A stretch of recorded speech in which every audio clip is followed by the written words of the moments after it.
Another Monday, another car.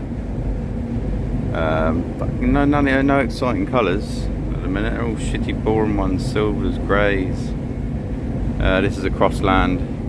Pair on the front door, pair on the rear door, pair on the quarter.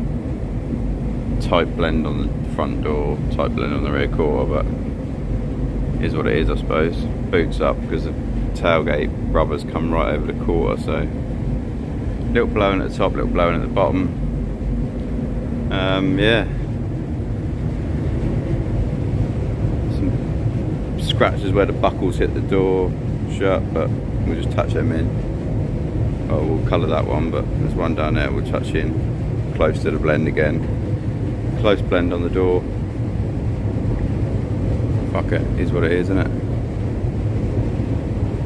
Should be able to keep the colour away from there. We'll use a wet bed. Get the blend in nice. Rear door, full colour on that. And both handles. Job's a good one. Alright, finished product. All clear coated.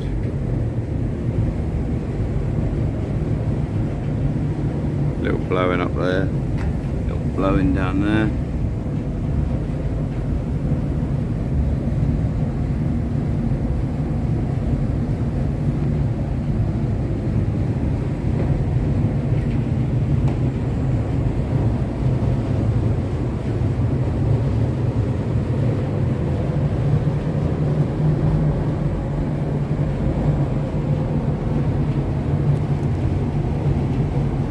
Job's a good one.